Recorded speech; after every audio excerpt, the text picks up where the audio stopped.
Welcome to the Blue Cafe. We offer stories of infidelity, betrayal, and redemption. Please like and subscribe. Cheers. Now, on to today's story. My story. I met my now wife, a former wayward, FWW, in 1999 when she was 19 and I was 23. We were each other's first intimate relationship and were married in 2003 in a big wedding in front of all our family members. Things by all accounts were good prior to us being married and for the first year or so. Very loving, very affectionate, and lots of shared great times. Neither of us thought in a million years that either of us would cheat on the other. After she graduated from college in 2004, a depression started to affect her. She was rejected by company after company that she applied to, and felt directionless, isolated and worthless. She would stay home while I had to go to work, with no friends or support structure nearby. She developed strong suicidal ideations, although never actually attempted anything. Meanwhile, I was finding a lot of fulfillment in the hobby/sport of motorcycle racing, and my time was spent more and more on this. I was concerned about my wife's depression, and was able to put in a good word for her at the company I worked for, which was in a large corporate environment. She interviewed in early 2005 and landed the job, which I thought would surely cure her of her situational depression. Things would soon be looking up, I thought. She was hired along with a male counterpart, around my same age and single, the future AP. They sat adjacent to each other and would interact regularly as a matter of their shared daily work. I myself sat in a cube just a few doors away from both of them, oblivious to the threat that was about to unfold. AP would playfully flirt with my wife, joking with her and making her laugh. He was just a nice guy, she thought. I met him a few times and thought nothing of it other than he was her co-worker. Boundaries were incrementally crossed when my wife openly shared with him some personal information, something to the effect of that I was more interested in my motorcycle than in her. He would drop lines such as, "I wish I had a girlfriend like you and your husband is so lucky." My wife claims that she was so naive that she did not recognize any of these as signals that he was interested in her in a romantic/sexual way, but admits that they both grew more and more emotionally attached. After a few months of this emotional grooming, their boss sent them both on a business trip out of state. They sat next to each other on the plane, and during the flight, her AP initiated what was to be the start of the PA. He took her hand and held it. According to my wife, this was a big surprise and was the first overt indicator that he wanted to take things to the next level.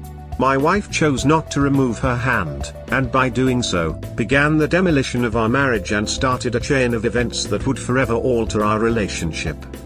After arriving at their destination and meeting with colleagues, my wife and AP got on an elevator to go back up to their respective hotel rooms. Once the door had closed, AP moved over and kissed my wife. As she has described, it was a scene out of a pop romance movie. She again let this happen and went with it. AP then invited her into his room, where they continued to make out, and he took off his pants. As he started to take her pants off, she hesitated. She hadn't been expecting any of this to happen so fast, and wasn't psychologically ready to make that step, to his disappointment and mockery. There was, however, never a firm shutdown of this happening at a later point. They returned from the trip and my wife knew that she had crossed the line. In her mind, it was only a matter of time before I found out and would kick her out. There was no going back. About a week after the business trip, I was staying at work late to finish a big project. Her AP had invited her over to his place while I was working. By her account, she thought they would just talk or maybe make out again. Maybe talk about how it wasn't a good idea to continue things. Once she entered his bedroom, he ripped her panties off, held her arms down forcefully, and penetrated her. Her initial resistance gave way to willing participation. AP climaxed 3 separate times. She came once just from penetration alone, which is something I've never been able to do for her. They cuddled afterwards and then she drove home to me, oblivious as to what had just gone on. It was at this time that their secretive relationship accelerated. Sex on lunch breaks, weekends at his house while I was gone racing, and even him coming over to our apartment on one occasion to screw on our couch. On one occasion even having sex with both me and him on the same day. Her AP was in her ear all day, every day. Villainizing me and doing his best to convince her to leave me. I was the neglectful husband and completely dehumanized. He would love bomb her and she would find it irresistible. She claims she wasn't aware at all how shallow and generic his words were, as she had no previous romantic experience other than me. There were promises of a future together. There were gifts. There were lunchtime getaways to his place for sex. Even a weekly salsa dancing class they would both go to as I worked late. She compared our mature relationship to the excitement of a new relationship, and I was being tested without my knowledge. Every time I would fail to live up to AP in all areas. They began talking about how she would leave me and then start their relationship together in the open. One day, about a month or so after their PA started, my wife told me she wanted to move out to her own place once our lease was up on our apartment the following month. I was shocked, blindsided, and went into action mode. I had my complaints about our marriage, specifically that she wasn't supportive of my racing, and that she was too clingy and needed to find some hobby and friends so that I wasn't the only one who had to provide everything to her. She used this as the reason behind her moving out, so that she could learn to be more independent. I signed us up for marriage counseling and took her on an expensive 3-day weekend getaway, showering her with gifts and trying to talk her out of moving out. Still no clue about the affair, but by this time I had my suspicions. I asked repeatedly point blank if she was having an affair, and every time it was denied. There were many signs that I buried and chose to ignore. A few weeks before move-out day, her sister called me and begged me not to go racing that weekend at what was an important event for me. She had recently found out about my wife's affair. My FWW sister was furious at my FWW but wouldn't tell me out of loyalty to her sister. I ignored her sister's pleas, one of my many regrets. That weekend I had a big crash and broke my collarbone. The crash was a turning point for me, and I decided to give up racing for the time being to focus on trying to save my marriage. Move-out day came and went, and I was hit with the reality that this was all real. I think my wife also was hit by a sense of uncertainty and growing ambivalence that was a result of cracks in the facade of AP, but mixed with a sense of excitement fueled by her limerence for him. Her plan, I believe, was to choke our relationship to death, with moving out being the first step, followed by coming out with AP as a sort of rebound relationship. She's framed it today as a plan that her AP pushed her into. At this time, I was calling her and wanting to spend time with her whenever I could to soothe my deep sense of loneliness. She was the only one who could comfort me. I picked her up one day so we could go hang out at my new studio apartment and was telling her about how I wanted her back living with me so badly, that I was going to quit racing, and focus entirely on her and us, and she finally broke down. She confessed to the affair, and my immediate reaction was to tell her that I would forgive her and take her back on the condition that she stopped it.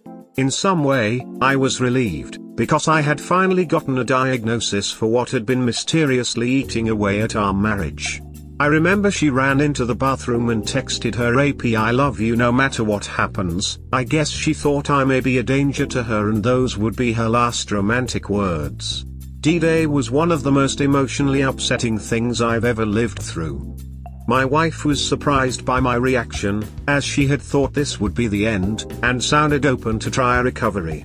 She went over to AP's house and tried to break it off with him, but he groveled, cried and didn't allow her to leave without her agreeing to commit again to leaving me.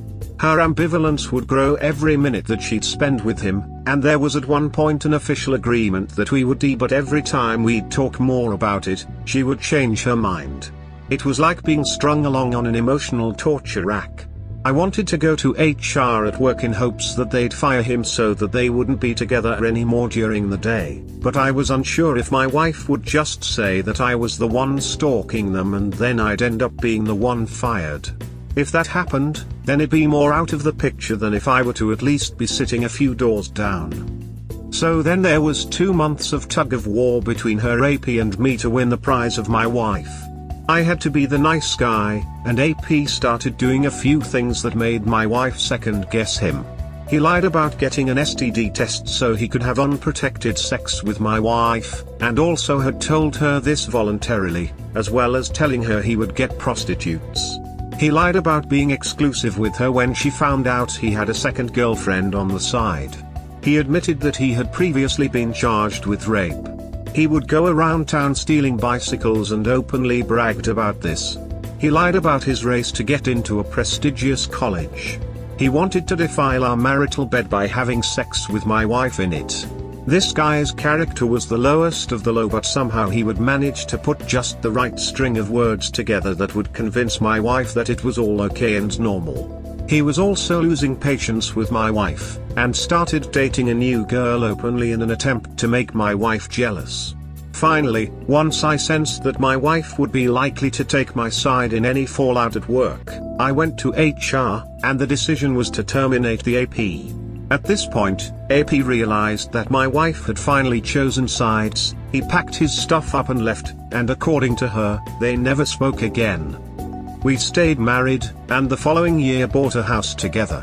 The next year, we got pregnant. We then moved out of state for a job I took, and had 2 more kids. We are now 16 years post D-Day. I've gone long periods of time without thinking about it, but sometimes I re-trigger and have negative thoughts that I battle to this day. Now, up until this point, I've been the victim. But the shoe has also been on the other foot. I became addicted to porn, and it led me to eventually seek out escorts and massage parlors to deal with my emotions and everything being unfair. I kept my addiction a secret for 4 years until one day my wife found out. She was devastated, and in her mind it confirmed all of her deep-seated fears about being undesired and unattractive, which was partly what had made her vulnerable to have an affair in the first place. I didn't know if she would forgive me, but after agreeing to go to therapy and SA, she gave me another chance like I gave her one. It's been over 5 years now since I last saw an escort. She also dealt with me not being interested in sex at all with her for years while I directed all my sexual energy elsewhere. She believed that I had become asexual. Today, we are in a much better position in our marriage, but it's scarred with our past mistakes. What does this say about us as a couple that we are still together? I know most people would be out the door in both cases. We are 2 imperfect people who refuse to give up on each other. No, I believe you are the one who refused to give up. If you wouldn't have gone to HR on the guy, I'd be willing to bet this would have gone in an entirely different direction. No one is perfect, and I give you credit for sticking around. I knew immediately I couldn't and wouldn't. Thanks, I appreciate your kind words. I'm on the same page. Goodbye. Don't let the door hit you on the way out. We're all built differently, and I'm so glad I have no emotional baggage. Me too. The second I found out, I knew. He came scrambling home begging to fix things. Nope. I refused for my daughter to grow up and see me as the weak one. Best decision I ever made. Yep. Not for me at all. Like, I'm glad for you, but... yeah, no. I would have been out of the doorway before this. This marriage should have never happened in the first place. Holy shit, that's amazing. I'm so happy that your life went well from such an awful experience. It's crazy how in life, a lot of the really good things come from intense growth from really deep personal suffering. Mad respect, bro. Well, I hope you're both happy in this relationship. Every relationship have ups and downs, but yours are quite harsh. I don't think I'd be in this relationship for nearly as long as you. If you're here to seek confirmation of your choice, then it's a bad idea, because nobody except you is like you. Everybody can have an opinion, but nobody can say if their choices would suit you or not. And only future will tell if the choice you made to stick together is the good one or not. It's been 5 years without real trouble, so if you're both happy, I'd say it worked out pretty well. If you're here because you want to tell your story, well, I'm glad I've been able to read you, and I wish you all the best for your future. Good luck, man. Thanks, man. Just here to tell my story. I take whatever comments come my way. I may not agree with some, but it's interesting to hear nonetheless.